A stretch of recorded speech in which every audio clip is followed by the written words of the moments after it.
시청자 여러분 안녕하십니까? 헬로티비 뉴스입니다. 먼저 오늘의 주요 소식부터 보고 오시죠.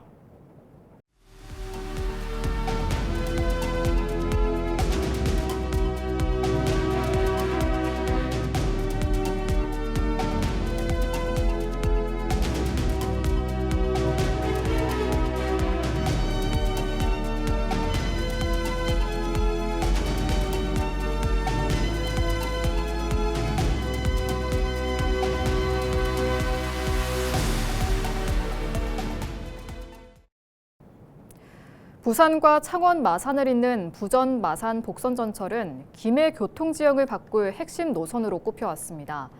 하지만 개통이 계속 미뤄지면서 지역사회에서는 책임 있는 대책을 요구하는 목소리가 커지고 있는데요. 전주현 기자의 보도입니다. 부전 마산 복선 전철 핵심 역사 중 하나인 김해 장유역. 지난 2019년 공사는 사실상 마무리됐지만 6년이 지난 지금까지도 열차는 이곳에 들어오지 않고 있습니다. 역사 내부엔 불이 꺼져 있고 승강장으로 향하는 출입문은 굳게 닫혀 있습니다. 국토교통부와 시행사 간 1조 원에 달하는 사업비 부담을 둘러싼 갈등이 이어지면서 개통 일정은 불투명해졌습니다. 시민들의 답답함은 쌓여만 갑니다. 장유일동 주민들이 봤을 때 저거는 흉물이다. 그리고 그 개통이 안 됨으로 해서 그 주위에 이제 상권이 발전이 돼야 되는데 유동인구가 없다 보니까 지금 왔던 가게도 빼나가고 지금 그런 현실입니다. 시민과 상공인들은 부전 마산 복선 전철의 조기 개통을 촉구하고 있습니다. 단순한 교통수단이 아니라 삶의 질과 직결된 필수 공공인프라라고 강조합니다. 그러면서 명확한 일정 없이 이어지는 지연은 시민의 일상을 외면하는 행정이라는 지적입니다. 경제계의 우려도 큽니다. 개통이 늦어지면서 김해와 창원, 부산으로 가는 기업들은 출퇴근 지연과 물류 정체로 상당한 사회적 비용을 떠안고 있다는 겁니다. 김해 상공회의소는 복선 전철이 정상 개통될 때 이동 시간 단축과 물류 효율 개선으로 기업 경쟁력도 크게 높아질 것으로 보고 있습니다. 반면 개통이 늦어질수록 투자 보류와 기업 이탈, 청년 인구 유출 등의 문제로 이어질 수 있다고 경고합니다. 지금 주위에 공단이 많은데 사실 지금 입주하는 기업들이 많이 없습니다. 그래서 그 공장들도 활성화되게 하려면은 어쨌든 교통 인프라가 좀 많이 개선이 되면은 들어오시는 기업들도 훨씬 더 빨리 결정을 해서 김해로 둥지를 틀지 않을까라고. 지난 2020년 낙동강 하저터널 지반 침하 사고 이후 공정률 1%를 남겨둔 채 멈춰선 부전 마산 복선 전철 사업. 조기 개통을 향한 지역사회의 요구가 다시 한번 거세지고 있습니다. 헬로티비 뉴스 전주현입니다. KTX 이음열차가 신해운대역과 센텀역에 정차한 지 한 달이 됐습니다. 해운대가 새로운 철도 관광 거점으로 주목받고 있는데요.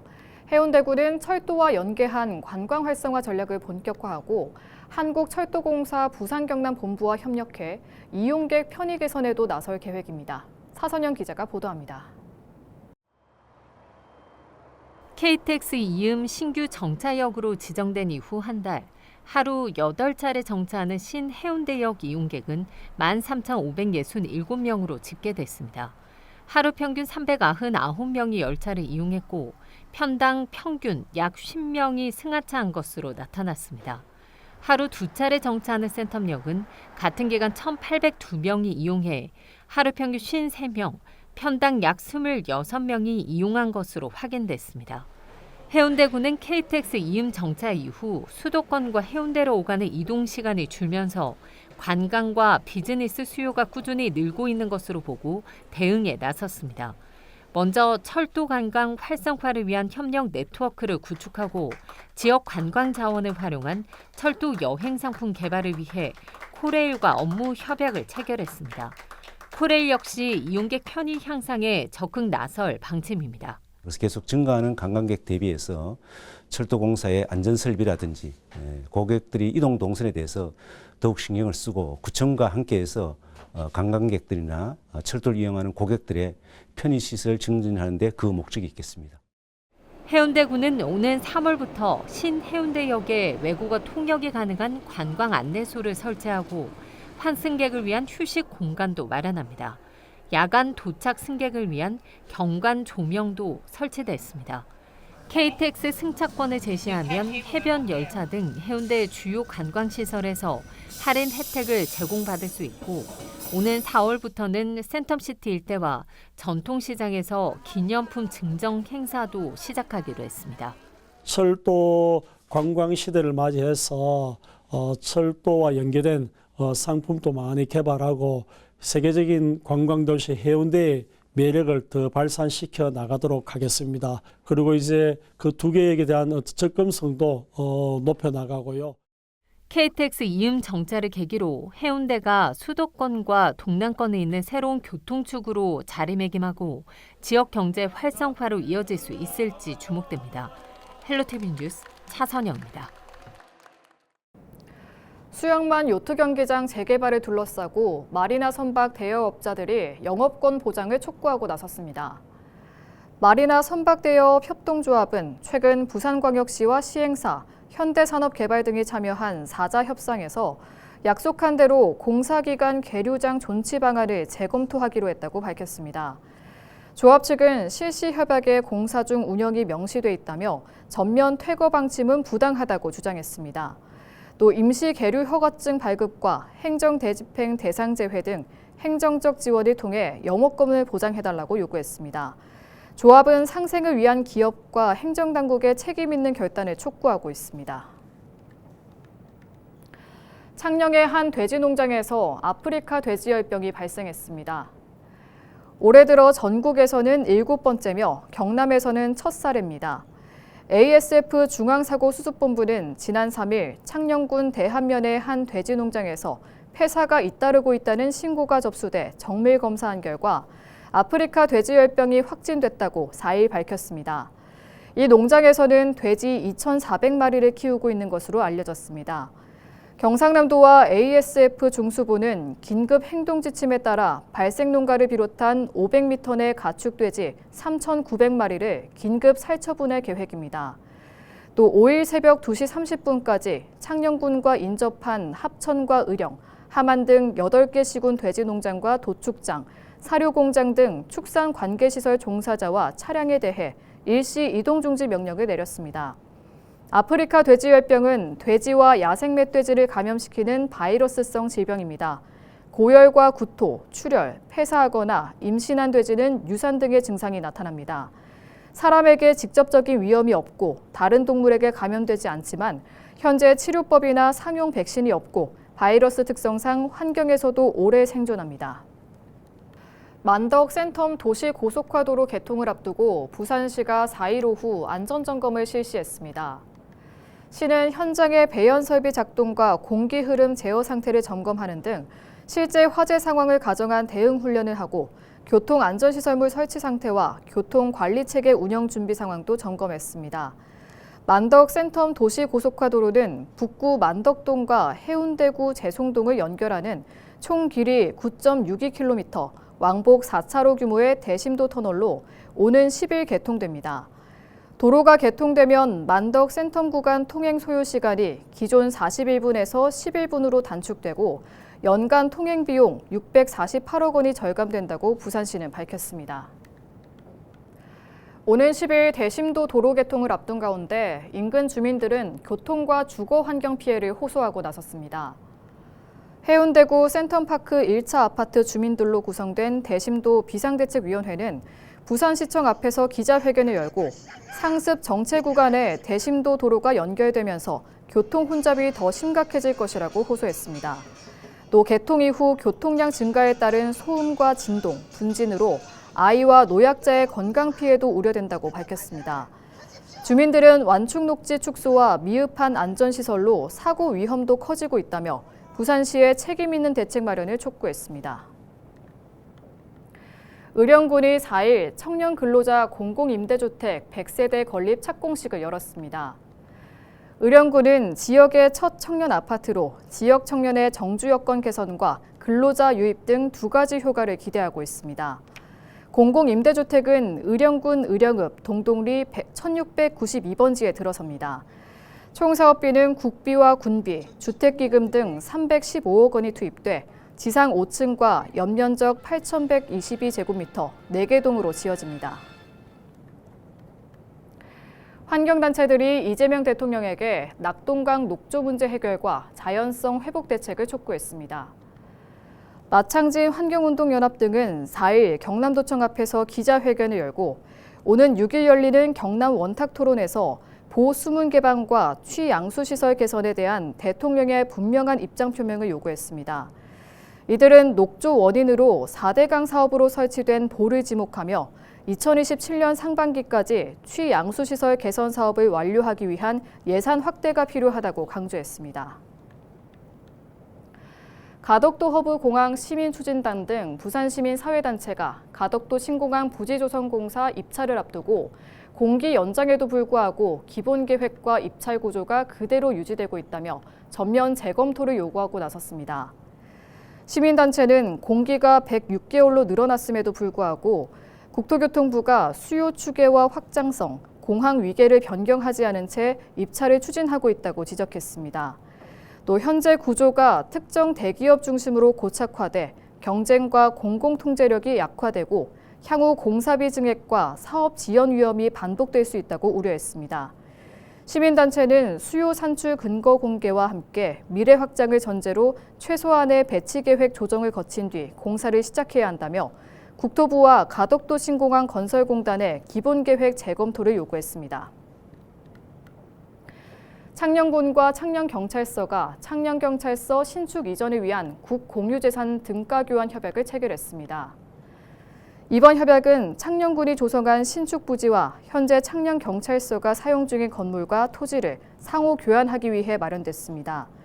협약을 통해 창녕경찰서는 현대화된 치안 서비스 거점을 확보하고 창녕군은 기존 경찰서 청사 부지는 주민 편의 공간으로 활용할 수 있는 기반을 갖추게 됐습니다.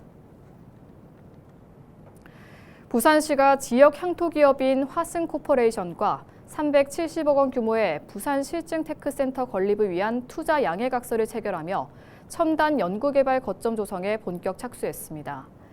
부산시는 4일 연제구 화승코퍼레이션 본사에서 협약을 체결하고 기장군 공장 내 유휴부지 약 5,000평에 2027년까지 R&D 센터를 조성할 계획이라고 밝혔습니다.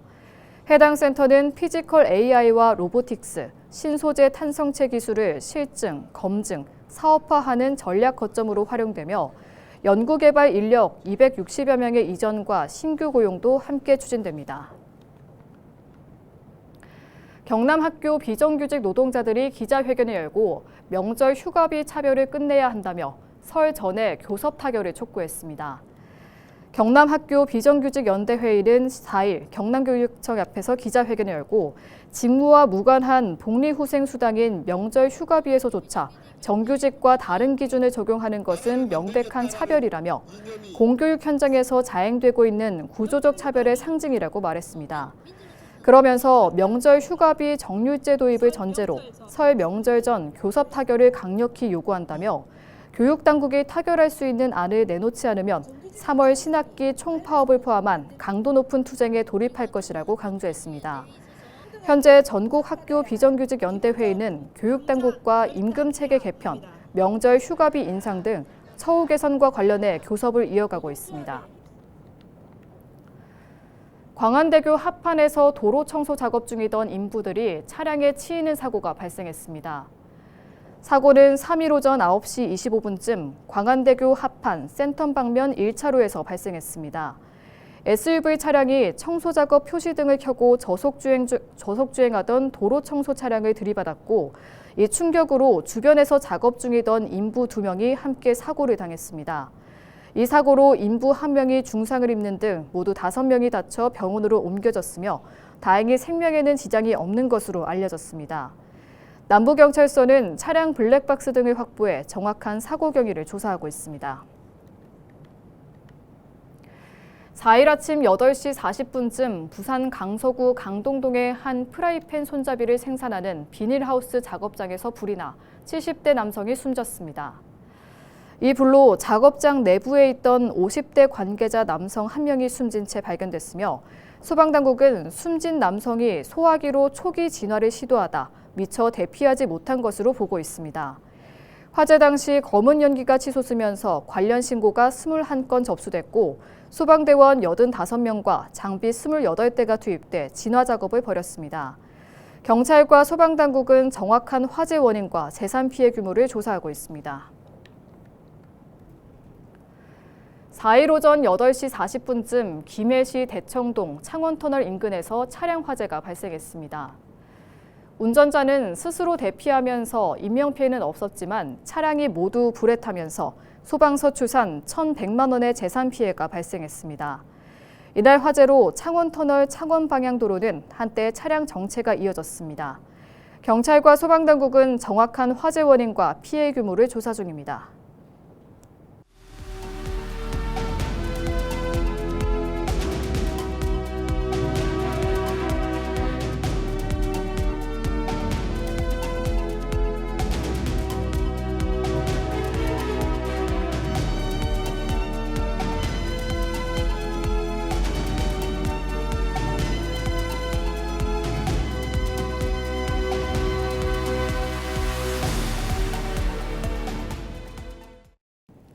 경남도민 2명 중 1명이 지방선거 이후에 행정통합을 원하는 것으로 조사됐습니다.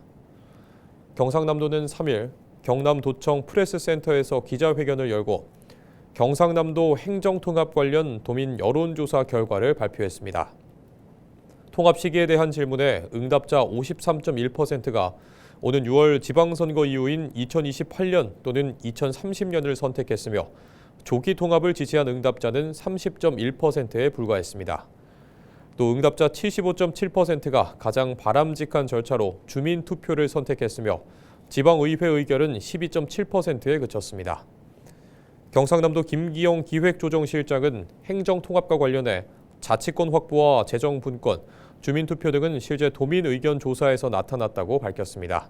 또 경남도민의 뜻을 바탕으로 완성돼 있는 행정통합을 통해 대한민국의 새로운 성장축으로 발전할 수 있는 완전한 지방정부의 기틀을 마련할 수 있도록 최선을 다하겠다고 강조했습니다. 정종복 기장군수가 3일 부산시청 앞에서 장안읍 명례리 일원 대규모 산업 폐기물 매립장 사업 계획에 전면 백지화를 촉구하는 1인 시위를 벌였습니다. 정 군수는 산폐장 허가 기간 연장 불허 등의 문구가 적힌 피켓을 들고 부산시에 책임 있는 결단을 요구했습니다. 이어 성희엽 부산시 미래혁신 부시장과 면담을 갖고 현재 사업자는 필수 절차를 이행하지 못한 채 3년의 허가 신청 기한의 만료를 앞두고 있다며 산폐장 건립 계획을 전면 백지화해야 한다는 내용의 입장문을 전달했습니다. 청정지역이고요. 그 옆에 치유의 숲이 조성대가 있고 그 바로 옆에 체육공원을 지금 7, 8월에 착공을 할 겁니다. 그리고 원효대사가 창건한 천연고찰 장안사가 바로 옆에 있습니다. 그리고 그 앞에 또 풍산이 들어온다고 하지요. 어떻게 사란 말입니까? 한편 부산시는 지난 2023년 민간 사업자의 명례리 산업폐기물 매립장 사업 계획에 대해 적정 통보를 한 바 있습니다. 이후 폐기물 처리 시설에 대한 기초지자체 도시계획시설 결정권을 회수하기 위한 관련 조례 개정까지 추진했지만 지역 반발에 부딪혀 무산됐습니다. 부산과 경남의 1월 소비자 물가가 전년 동월 대비 각각 1.9%, 2.3% 오르며 전달보다 상승폭이 둔화됐습니다. 동남지방데이터청 발표에 따르면 부산 소비자 물가지수는 117.94, 경남은 118.41로 전월 대비 0.4% 상승했습니다. 품목별로는 부산은 쌀과 딸기, 조기 가격이 올랐고 경남은 쌀과 사과, 조기 등이 상승세를 주도하며 장바구니 물가 부담을 키웠습니다. 신선식품지수는 부산이 전년 동월 대비 1% 하락한 반면 경남은 1.1% 올라 대조를 이뤘고 석유류는 부산 0.4% 하락, 경남은 보합을 기록했습니다. 이상으로 뉴스를 마칩니다. 시청해주신 여러분 고맙습니다.